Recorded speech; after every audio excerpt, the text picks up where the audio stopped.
ماہ موسم محتشم میں ہماری ایک دوسری روحانی اماں جان نبی پاک صلی اللہ علیہ وسلم کی زوجہ محترمہ ام المومنین سیدہ طیبہ طاہرہ زاہدہ حضرت سیدہ ام حبیبہ رضی اللہ تعالیٰ عنہ کا بے وصال فرمان اسی مقدس مہینے میں ہے۔ اس اعتبار سے میں نے مناسب سمجھا کہ آج ہم ان کی بارگاہ میں خراج عقیدت پیش کریں۔ بابا اکرمی قدر نبی پاک صلی اللہ علیہ وسلم کی ہر نسبت یقیناً ہم اہل سنت کے لیے لائق احترام ہے، اور یہی اہل سنت کا طبع امتیاز ہے کہ ہم نبی پاک سونے کریم علیہ السلام کی ہر نسبت کا حیا کرتے ہیں، اور جس کو یہ شرف حاصل ہو نبی پاک علیہ السلام کے حرم محترم میں رہنے کا، حضور اکرم علیہ السلام کی سرکار سے نکاح کا، یقیناً اللہ پاک نے ان خواتین کو بڑی عظمتوں سے نوازا، ان کے روح کو رب کریم نے جل شانہ کی ذات نے بڑے کمالات سے نوازا، اور فرما دیا کہ اے محبوب کی بیویوں تم عام عورتوں کی طرح نہیں ہو کہ تمہاری نسبت میرے حبیب کریم صلی اللہ علیہ وسلم سرکار کے ساتھ ہے، اور ان کو اللہ پاک نے طہارت کا سرٹیفکیٹ اپنے پاک کلام میں خود عطا فرمایا۔ انما یرید اللہ لیذھب عنکم الرجس اہل البیت ویطہرکم تطہیرا۔ یہ طہارت کا سرٹیفکیٹ ہے، یہ اللہ پاک جل شانہ کی طرف سے پاکیزگی کا ان کے لیے سرٹیفکیٹ ہے۔ رب کریم جل شانہ نے حبیب پاک سونے کریم کی ازواج مطہرات کو بڑی عظمتوں کے ساتھ اس شرف سے جو کہ پاکیزگی اور طہارت کا شرف ہے ان کو رب کریم جل شانہ کی ذات نے نوازا۔ ام المومنین حضرت سیدہ ام حبیبہ رضی اللہ تعالیٰ عنہ نبی کریم علیہ السلام کے نکاح مبارک میں 10ویں نمبر پر آئیں، اور 6 ہجری میں نبی پاک علیہ السلام نے ان کے ساتھ نکاح فرمایا۔ اب اکرمی قدر ام المومنین سیدہ ام حبیبہ رضی اللہ تعالیٰ عنہ سرکار کو قدیم الاسلام ہونے کا بھی شرف حاصل ہے۔ رسول پاک صلی اللہ علیہ وسلم کے اعلان نبوت سے تقریباً 17 سال پہلے مکہ شریف میں ان کی ولادت ہوئی۔ ان کے والد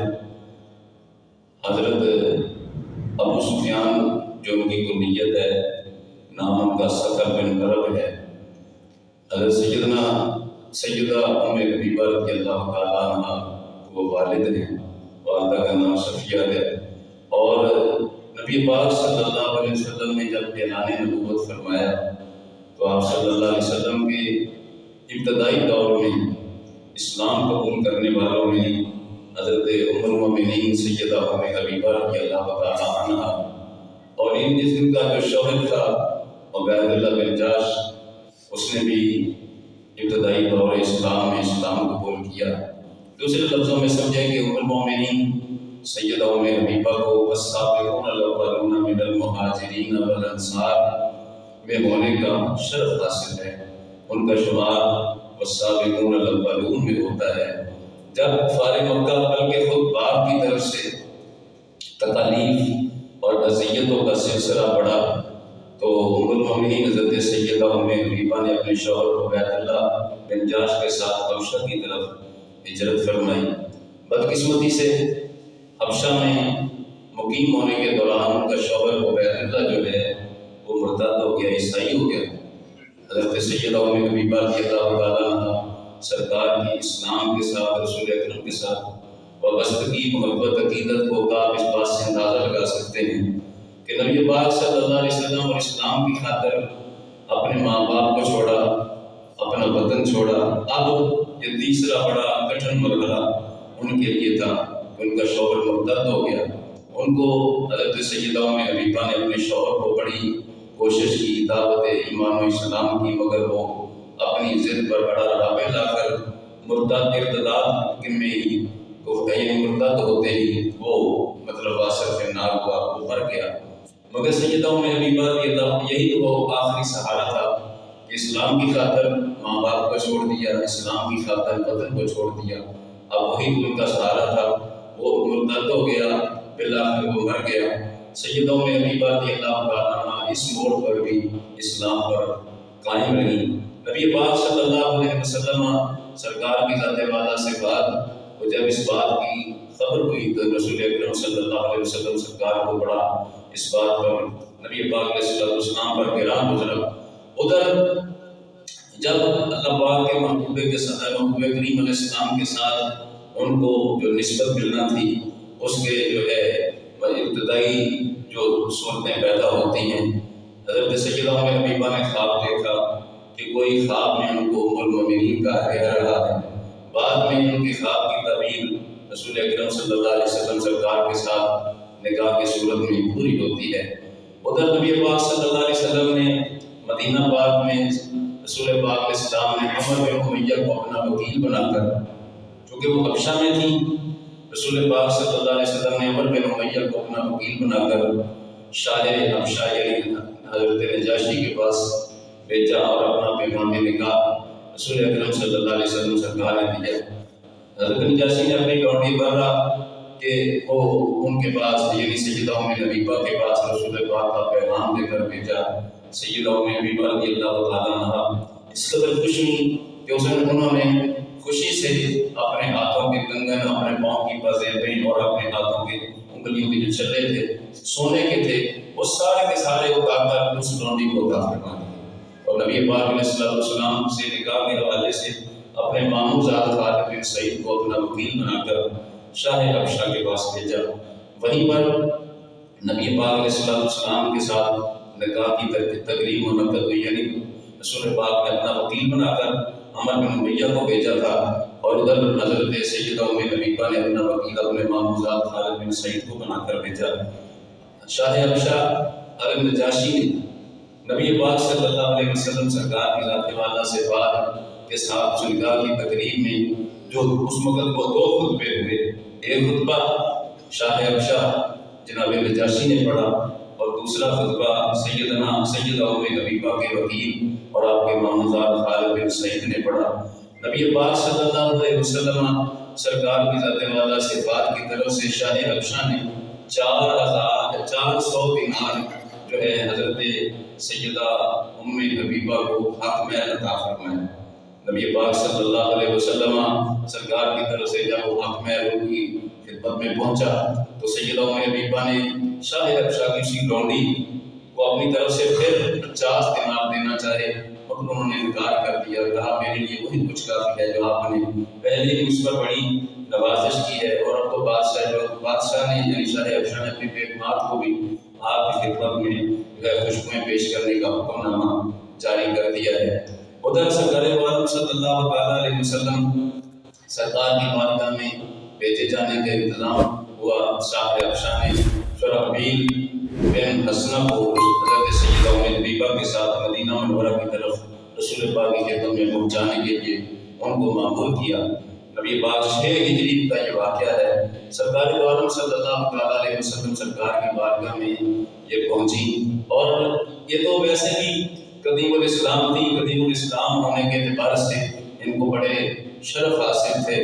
اور رسول اکرم صلی اللہ علیہ وسلم سے پیار کا تو اسی سے اندازہ لگایا جا سکتا ہے کہ جب رسول اکرم صلی اللہ علیہ وسلم کا کلمہ پڑھا، اہل مکہ سرداران قریش بالخصوص اپنے باپ کی طرف سے جناب ابو سفیان جو اس وقت ابھی مسلمان نہیں ہوئے تھے، ان کی طرف سے بڑی تکالیف، بڑی اذیتوں کا سامنا کرنا پڑا، مگر میں سیدہ ام حبیبہ رضی اللہ تعالیٰ عنہ سرکار نے ان تمام تکالیف کو رسول اللہ کی خاطر، اسلام کی خاطر، اپنے رب کی خاطر خندہ پیشانی سے جو ہے برداشت کیا، اور جب رسول اکرم صلی اللہ علیہ وسلم کی بارگاہ میں حاضر ہوئی، یعنی حضور اکرم اکرم علیہ السلام کے ساتھ نکاح ہوا تو نبی کریم علیہ السلام بھی ان کے ساتھ بڑی شفقت و محبت فرماتے تھے، اور رسول پاک سے ان کی عقیدت کا یہ عالم ہے کہ جب صلح حدیبیہ کی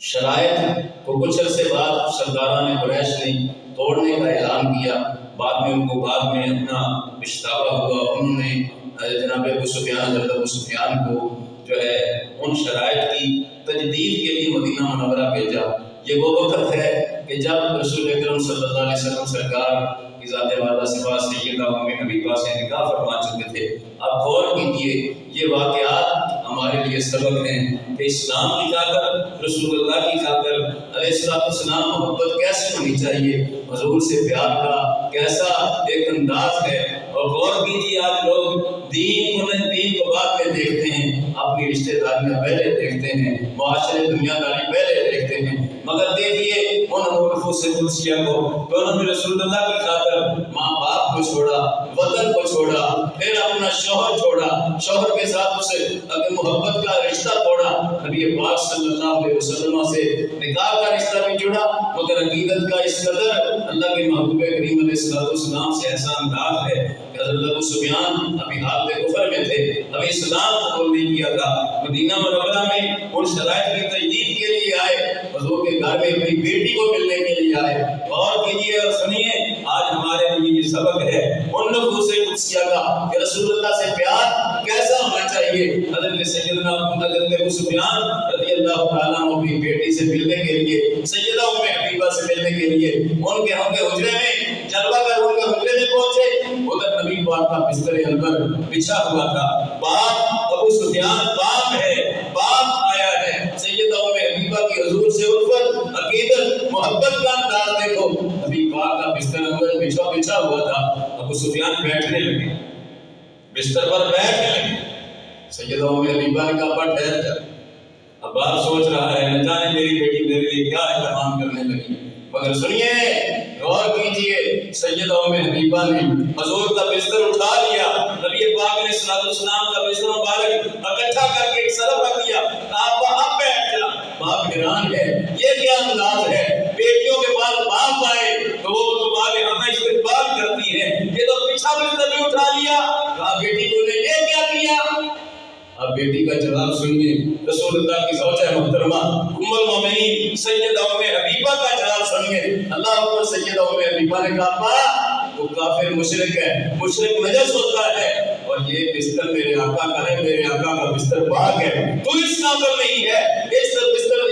پر بیٹھ سکے۔ یہ محبت ہے، یہ عقیدت ہے، یہ اس کے رسول ہے۔ آج دنیا میں لوگ اپنی رشتہ داریاں پہلے دیکھتے ہیں، دین کی تو بات کی ہے، لوگ دنیا کو دیکھتے ہیں، مگر رسول پاک صلی اللہ علیہ وسلم کے صحابہ نے، حضور کے پیاروں نے حضور سے عشق کر کے دکھا دیا، اور دنیا کے رشتے پاک میں ہے۔ سب سے پہلا رشتہ ایمان کا ہے، اور ایمان کا رشتہ رسول اللہ سے وفا کا ہے، رسول اللہ سے محبت کا ہے۔ ابا تو مشرک ہے، مشرک نجس ہوتا ہے، یہ میرے آقا کا بستر ہے، میرے آقا کا بستر پاک ہے، یہ کوئی قابل نہیں ہے کہ میرے آقا کے بستر پر بیٹھ سکے۔ وہ سیدہ طیبہ طاہرہ سیدہ ام حبیبہ رضی اللہ تعالی عنہا حضرات فتح مکہ کے موقع پر انہی کی بدولت اب حضرت ابو سفیان کے گھر کو رسول پاک نے دار الامن قرار دیا، حالانکہ اس وقت یہ بھی انہوں نے اسلام قبول نہیں کیا تھا۔ اسی موقع پر فتح مکہ کے موقع پر حضرت ابو سفیان نے بھی رسول اللہ کا کلمہ پڑھ لیا، صدق دل سے حضور کی غلامی کا شرف پایا، نبی پاک صلی اللہ علیہ وسلم کی غلامی کا نہ صرف انہوں نے شرف پایا بلکہ حضرت ابو سفیان کی دوسری بیوی حضرت ہندہ، وہ بھی انہوں نے بھی اسلام قبول کر لیا۔ حضرت ام حبیبہ کے 3 بھائی، حضرت ابو سفیان کے 3 بیٹے، ایک کا نام حضرت یزید بن ابو سفیان ہے، وہ یزید وہ نہیں جو کربلا کے میدان میں امام علی مقام امام حسین کا دشمن ہے، یہ حضرت امیر معاویہ کا بھائی ہے، وہ امیر معاویہ کا بیٹا ہے، مگر حضرت ابو سفیان کے بیٹے امیر معاویہ کے بھائی حضرت یزید بن ابو سفیان، یہ بھی رسول اللہ کی غلامی کا انہوں نے بھی شرف پایا، صحابیت کا شرف پایا۔ دوسرے بھائی حضرت امیر معاویہ ہیں، وہ بھی رسول اکرم صلی اللہ علیہ وسلم کے صحابی ہیں، اور ایک تیسرے ان کے بھائی ہیں جن کا نام عتبہ بن ابی سفیان ہے، انہوں نے بھی حضور کی صحابیت کا شرف پایا۔ حضرت سیدہ طیبہ طاہرہ سیدہ ام حبیبہ بڑی عبادت و ریاضت کرنے والی خاتون تھی۔ رسول پاک میں ان پر بہت ساری شفقتیں ہیں اور اتباع سنت کا یہ عالم ہے کہ رسول پاک صلی اللہ علیہ وسلم کی احادیث امت میں پہنچانے میں ان کا بڑا کردار ہے۔ 65 روایات قریباً ائمہ محدثین نے نقل کیا کہ حضرت سیدہ ام حبیبہ سے مروی ہے۔ اتباع سنت کا یہ عالم ہے کہ اپنے باپ، اپنے والد حضرت سیدنا ابو سفیان رضی اللہ عنہ کا وصال ہوا تو چوتھے دن سیدہ ام حبیبہ نے خوشبو لگائی اور فرمایا میں نے اپنے آقا مولا اپنے محبوب کو فرماتے ہوئے سنا ہے، صلی اللہ علیہ وسلم کو فرماتے ہوئے سنا ہے، جو اللہ پر آخرت کے دن پر ایمان رکھتا ہے فرمایا اس کے لیے جائز نہیں ہے کہ 3 دن سے زیادہ کسی کے مرنے پر سوگ کرے، یعنی سوگ کی مدت 3 دن ہے، 3 دن سے زیادہ سوگ جائز نہیں ہے۔ ہاں بیوہ کا سوگ 4 مہینے 10 دن ہے، مگر عام سوگ 3 دن ہے۔ یہ سیدہ ام حبیبہ بخاری شریف میں روایت ہے، حضرت سیدہ ام حبیبہ رضی اللہ تعالیٰ عنہا نے اس موقع پر حضور کی سنت کو زندہ کیا اور امت کو بھی سبق دیا ہے۔ 65 احادیث طیبات ان سے مروی ہیں۔ بہت ساری بڑی یعنی سخاوت کرنے والی خاتون تھی۔ رسول پاک صلی اللہ علیہ وسلم سرکار کی بڑی محبتیں اور ان کے ساتھ شفقتیں تھی۔ بعض روایات میں خیبر کے موقع پر بھی رسول پاک کی طرف سے ان کی بارگاہوں کو عنایات کرنے کا جو ہے شرف حاصل ہے۔ اور 44 ہجری میں حضرت امیر معاویہ رضی اللہ تعالیٰ عنہ کے دور مبارک میں ان کا وصال پاکمال ہوا اور ایک روایت کے مطابق جنت البقیع شریف میں ان کی قبر منور بنی۔ دعا کرتے ہیں رب کریم اپنے محبوب کریم کے صدقہ وسیلہ جلیلہ سے اپنے انشاءاللہ قیامت کا پیار، محبت اور ادب ہمیں نصیب فرمائے۔ شریعت مطالعہ کے احکام و مسائل میں سیکھنے، ان پر عمل کرنے، مذہب حق اہل سنت پر ہمیں زندگی، اسی پر ہمیں موت عطا فرمائے۔ وآخر دعوانا الحمدللہ رب العالمین۔